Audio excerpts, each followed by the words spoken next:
Welcome to the Grandstand Golf Podcast. I am Kevin Bapty, and I'm joined, as always, by my brothers Craig.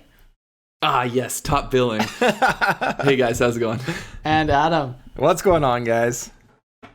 I feel like it's kind of like, you know when you have a guest starring, and it's like you want like either first or last. I don't quite know which is the premium. So you win either way. You win both ways. That's I feel like I'm bumped down the IMDb list of like star meter.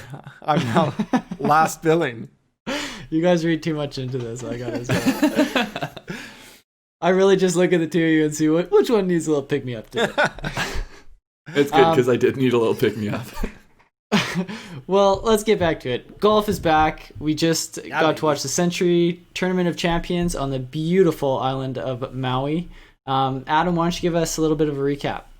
Yeah, so in perhaps the perfect way to cap off the odd year that 2020 was, we had Harris English go wire to wire to win the tournament, the quote-unquote Tournament of Champions.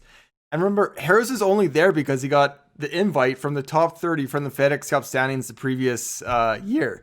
He hasn't actually won since 2013, so yeah. he's got this special invite. He's there in Hawaii for the first time in a long time. He's going wire to wire and is in a playoff with Joaquin Neiman, sticks his second shot, or I guess that's the 72nd hole, misses the eagle putt, then he gets to the playoff. He's in the playoff with Joaquin Neiman, gets a birdie, takes home the win, goes wire to wire, first win since 2013. What did you guys think? Well, I mean, it is absolutely classic COVID year that someone who wasn't a champion won the Tournament of Champions. But I thought it was awesome. I mean, going into Sunday, I was pulling for Harris English, and then I'm such a Joaquin Neiman fan that I was like, oh, actually, I really didn't expect him to have a shot at this thing. So, he went out there and he shot 9 under. So I was pretty happy with it going either way. But with all that Harris has done to get back to this level, it's nice. And we've talked about it so much that he's played so well, but he hasn't got a win. So it's nice to get the monkey off the back. Yeah, Harris played phenomenally. He really did. Over Friday and Saturday, I don't think he made a bogey either of those days. He made one early on Thursday, I think, and then it looked like he couldn't miss on Friday, Saturday. With his putter, it was crazy hot. Oh, it was crazy. But even it didn't look like he was really in a lot of bad spots all day that's either. True. Yeah, no, he didn't. Yeah. It never really looked like he was sweating. And that's in Hawaii, so that's something. And it wasn't until today on the front nine where it looked like maybe, with the wind, he was going to have a little bit harder time. And truthfully, his front nine is the only reason that anybody was even in the tournament with him, because if he had played that a couple under, then nobody would have been able to catch him. Well, I mean, Niemann shot a 30 on the front. But yeah, I agree. Like it was sort of like going into the day, it was like, oh, Harris and Ryan Palmer are going to be duking this out. And then by the time, Niemann was 8 holes in, he was already 6 under or something. Maybe 5 under at that point. Well, let's not forget about Morikawa too. I mean, I think he was one back. But one back, yeah. That was probably my surprise of the day was, he got himself, he was falling back. I didn't expect him to be out of it. Yeah, essentially he was out of it after the front nine. Even midway through the front nine, you got to be making, strokes in the right direction, not falling back, and on that golf course especially. But the story really went away from Harris, and it became Niemann and JT and about other guys, and then it's like, and then early on the back nine, I think it was 11, 12, he was back-to-back birdies, and really played his way back into being the central point. And then by the time he got to those scoring holes, it was the opportunity's there for him to take this. Yeah, I believe he made 3 straight between 11 and 13. Yeah, that's right. Birdie, 11, 12, 13. Yeah, just missed a birdie on 14 and birdied 15 and got himself right back in the driver's seat. And again, if it wasn't for the bogey he made on 16, he could have made it a little bit less dramatic at the end there. For sure. And we were just talking about that before we went to air. He thought that putt was in. He was quick walking that on 16. He thought that his par putt was in, and it was a vicious slip out that caused a bogey there. I mean, I think we talk about it every week, but one of my favorite parts was the post-round interview. Like, he was choked up. You could tell how much this meant to him. Like, a long time coming, climbing back to where he is now, and to finally, I don't know, when you're playing well and you have that, like, well, he hasn't won since this. He can't close. You know, we talked about the U.S. Open recently when he was like right there in the final day to start the final day. It means so much. It just warms the heart to see how much it means for him and his team, right? Definitely. Yeah, for sure. And you know, it's a guy that you really do feel like he deserves it. You know, he has had those results where he's right there. He's played well in big tournaments, and he's just come up against guys that have played better. But it's nice to see him get the monkey off his back there a little bit, and it's nice to get it done early in the year too. Who knows what this could kind of open up for his psyche and you know, his game going forward. Yeah. Now I think one of the things that came up on the broadcast, at least quite a bit in the last, you know, half hour or so, was Joaquin Neiman, and after he had finished his round, and just sitting around with chilling, I don't know if it's Sergio. Wife or girlfriend and Sergio and Sergio's partner, and he was just having a good time, eating some food, and the caddy, you know, Bones, and I forget the other caddy they have on there now, someone Wood, I believe. But both of them were saying that, like, man, if I was this guy's caddy, I'd have him over there on the practice range. Well, first, him and Sergio were wearing the exact same outfit today. That was loved that. They kind of look like a mini Ryder Cup team out there. Yeah. I think that might get over scrutinized in the post tournament talk. I really doubt it affected anything at all. I mean, you could say his approach shot on the first playoff hole, but who knows? Like, I don't know. So, I mean, I think it totally depends on the type of person. I think there's some people that they're going to be better off if they're chatting with their friends and whatnot. Yeah. There's going to be some people who they're going to be better off if they're on the range getting reps in and thinking about nothing but their swing. And I think it probably depends a little bit on whether you're a field player or more of a mechanical player. And he's not exactly the type that strikes me as a super mechanical type. So it seems like... Probably depends a little bit on whether you have a 45-year-old body or a 22-year-old body as well. I don't think he's too worried about staying loose. Yeah, I think he was staying warm. For sure. Yeah. The one thing, so about that second shot, because you had mentioned whether it potentially would have affected his second shot into the green there on 18 in the playoff. I was thinking about that. I think so. If you remember back to Niemann's second in. On his 72nd hole, he put it out to the right there, which a lot of people had done, and then bounced up onto the green and rolled right near the pin. And it looked like it almost could have, but it landed softly and didn't get up that bounce. And then Harris's shot in the playoff did the same thing, where it landed softly. So to me, it looked like he decided that, okay, no, I'm going to try to go at this. And then he didn't hit obviously he didn't have the contact he wanted. But I think because they also mentioned that right after Harris's shot, Niemann sort of took a moment with his caddy and like almost reevaluated. And I think that might have been what was happening. Was essentially their plan was to play that same shot, bouncing off the green, off the green onto the green, and then decided to go at it instead and didn't quite catch it. Like, you have to essentially hit the perfect shot there, and he just didn't quite catch it.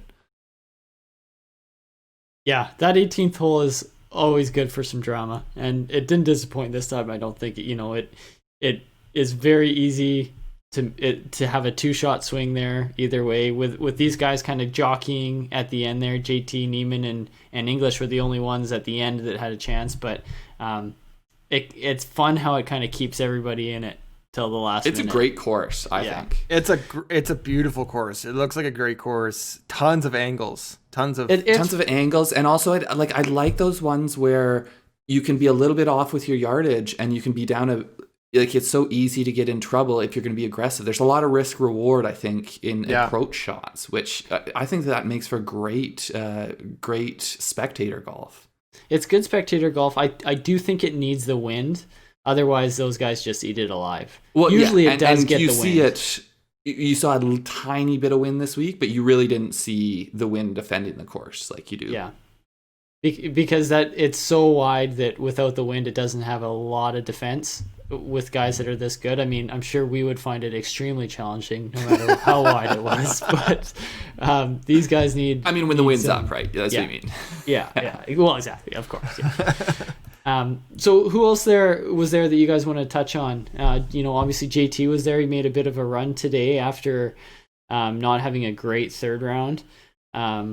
I was a little surprised. I thought he was too far back to really contend. I texted you guys that this morning, but with the way those guys at the top play, they kind of let some of these guys back into it a little bit. Yeah, I mean, I think we'll talk about JT's weekend in a more complete kind of view later on. But I think controversial aspects of the weekend we're going to deal with later. But in terms of his golf, I think that weighed on him. Like he said it weighed on him on Sunday. So I also think that might be a little bit. JT is very media savvy and knows for sure how to communicate effectively, and that's the right thing for him to say. You can't say completely out of my mind. I had my apology, and I'm the best golfer in the field, so I'm just going to go out and win it.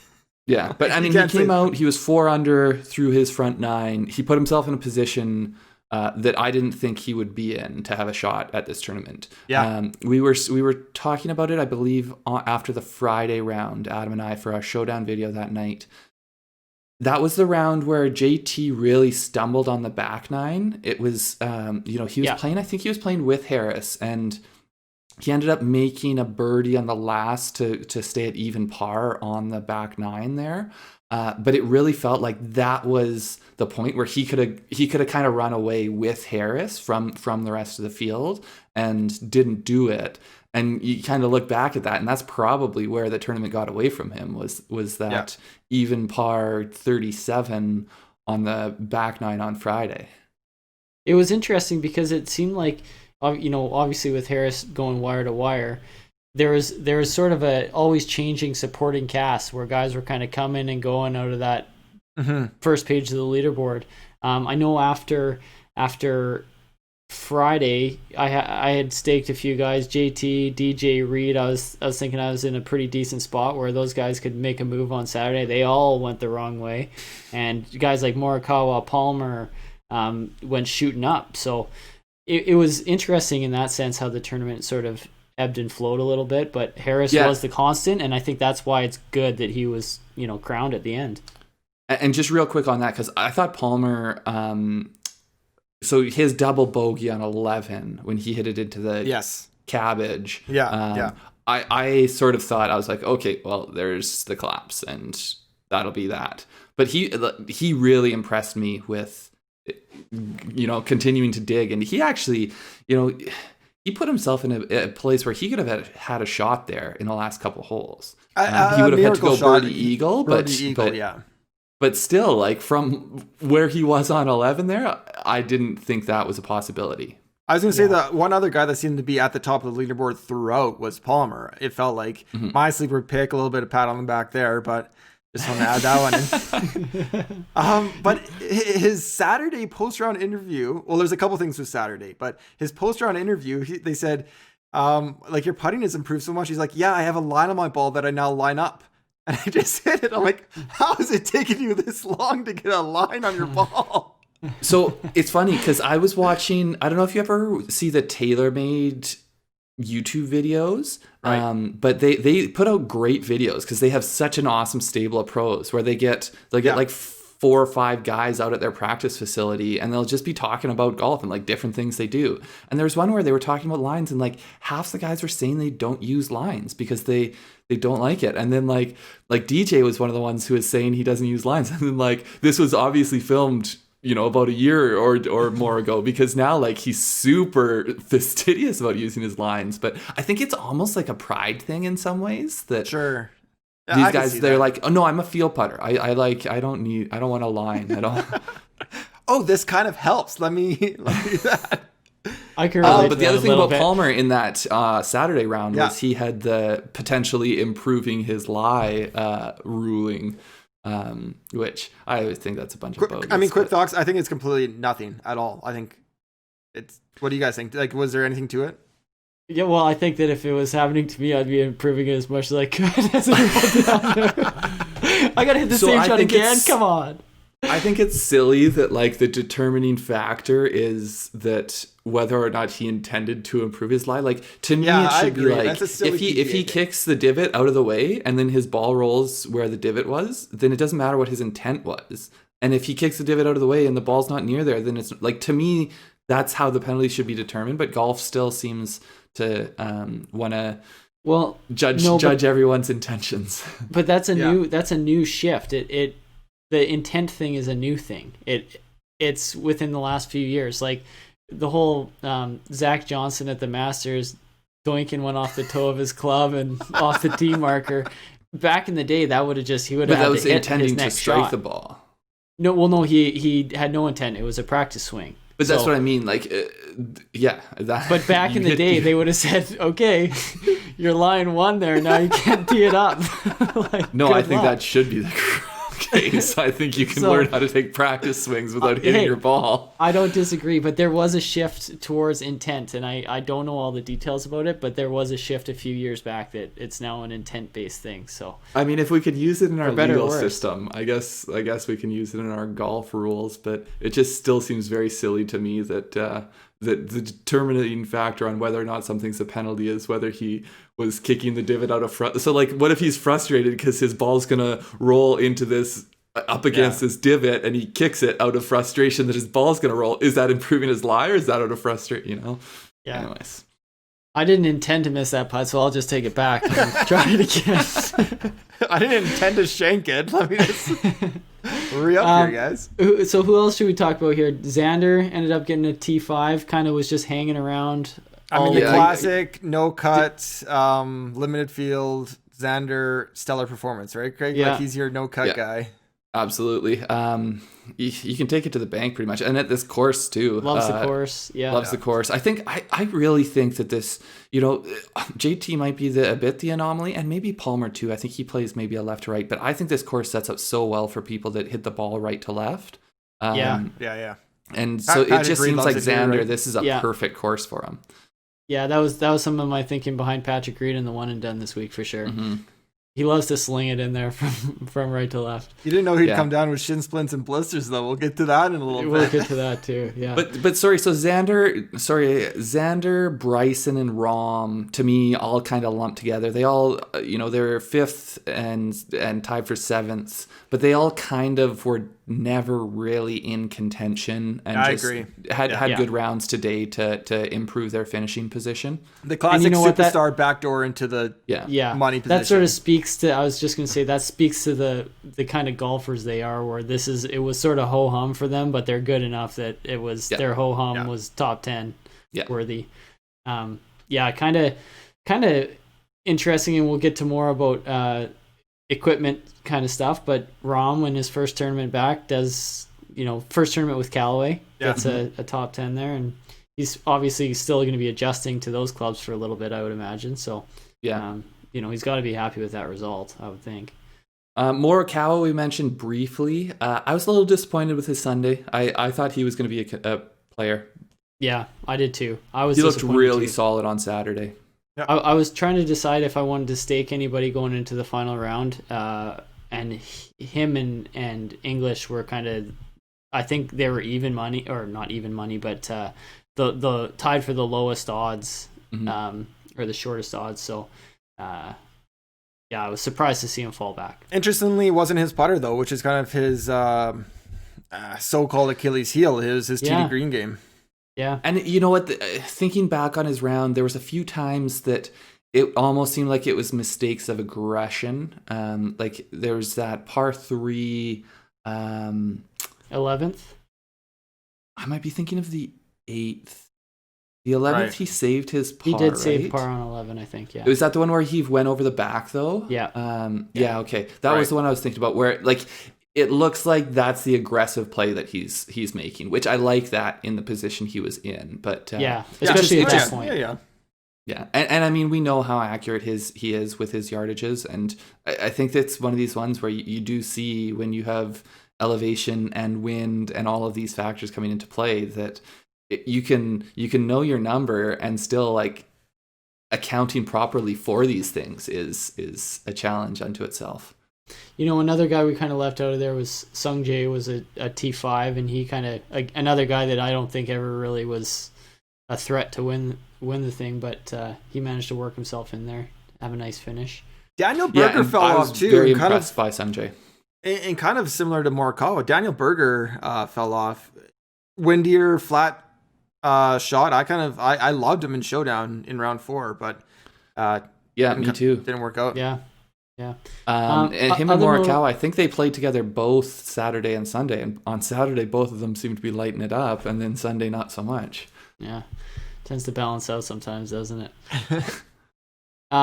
Other notable guys, Dustin Johnson, he kind of roller coastered a little. He definitely showed some flashes there and went on some runs that thought he might be getting himself right back in this thing, and then a few loose shots kind of led to some double bogeys and ended that. But there was a exciting. lost ball. There was a lost ball double bogey on 12, and then he bogeyed the next one as well. But man, he looked like he might be just absolutely charging from nowhere to make a play for this tournament. Looks a little bit just like Dustin Johnson with 2 months off a Masters win, and maybe hasn't been spending as much time practicing golf, but can still go out there and contend.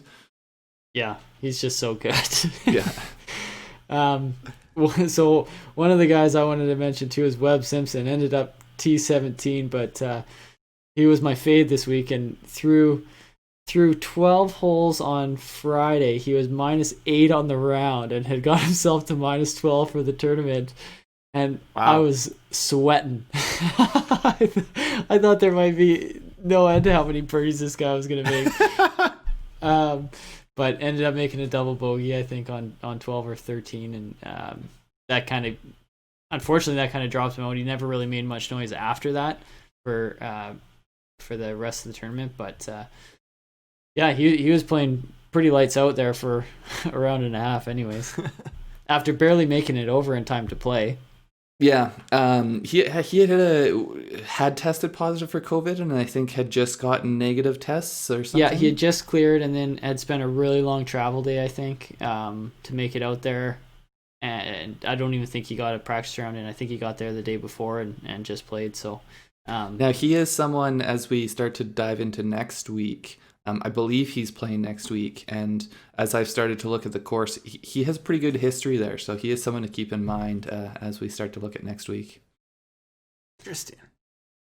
Adam, do you want to move on to your 3 stars, or? Yeah, let's do 3 stars. My 3rd star of the week is Adam Svensson. Who? Yeah, he wasn't in the Tournament of Champions. This is more the wide world. It's kind of crossover into the wide world of golf as well, but he won the inaugural Big Money Classic. 27-year-old from Surrey, BC. I see a couple of reactions there. Yeah. For the podcast listeners, there's some surprise looks there. Yeah. He's hopped around tours a little bit. 2015 Mackenzie Tour, 2016 Corn Ferry. I think he had his card in 2019 for the PGA. He lost it. But this Big Money Classic was the first time event, kind of like a mini tour type thing, $3,000 entry, $100,000 to first. So he took home a $100,000 paycheck. Apparently, again, I've talked about him before, but the Twitter handle Monday Qualifier Info. Yeah, I was gonna say I hadn't even heard about this event until Monday Q Info. And he was there. He's giving all the updates. But apparently, Adam on the back 9 or his final round there changed his putter grip about 3 times. So really, I love it. Not comfortable at all. He finally. Craig, what's that new one you're doing? The reverse hand, high low. Just cross high low opposite hand. Finally went opposite hand. It used to be called cross-handed, I feel like, but I don't know what it's called these days. So yeah, he changed it up, got a few birdies, and then took home the $100,000 payday. Well, I remember a few months ago I was listening to someone. It might have actually been Ricky, but someone was saying that like when they're practicing and they're not putting very well, they'll just like change up their putting grip.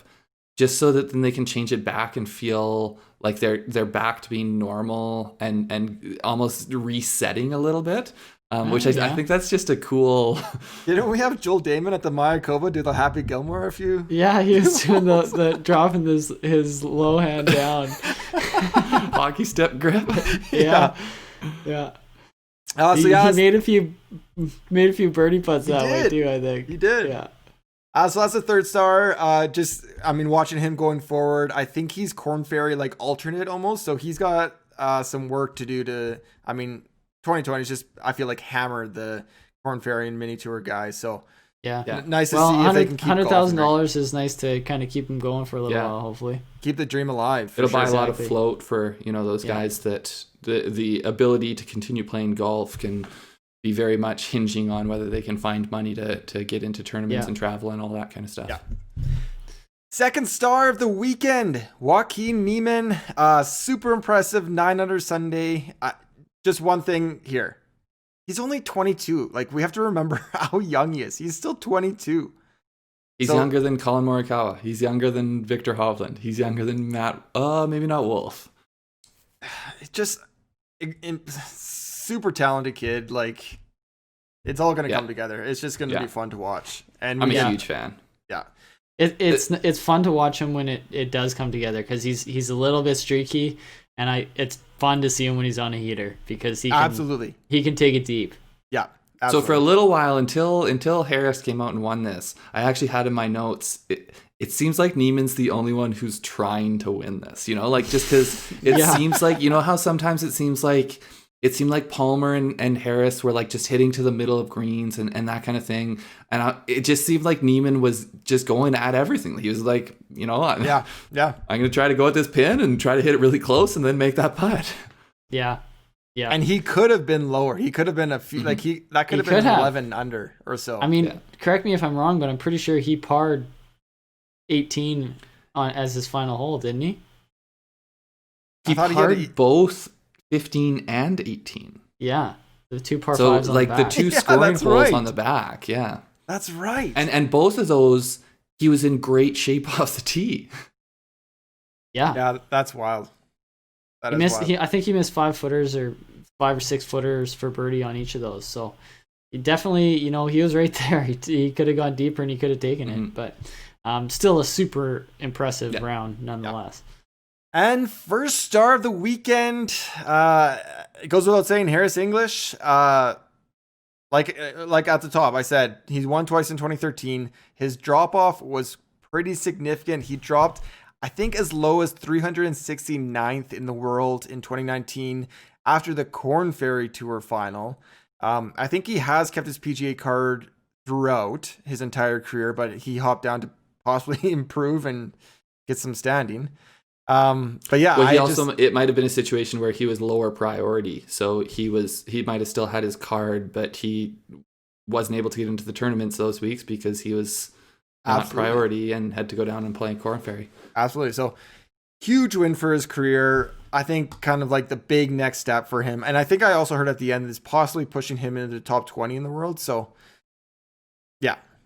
Kind of a great cap. I'm going to call it the cap off to his 2020 year, because I feel like it has. Yeah, almost like the cherry on top of his comeback story. Like until he got that win, it was going to be like, oh yeah, he's playing really good golf, but like, is he really? Let's wait till we say cherry on top. All right, there are a few other cherries out there that I was watching Chasing 82, and I was waiting for the coverage to start today on the Golf Channel, and Tiger's win at the Tour Championship was like, the cherry on top until he won the Masters next. So, Did you not get the NBC coverage before? No, I wasn't getting it just because of my... Or were you just choosing to watch the Tiger? I think it's a choice. Maybe it was a bit of both.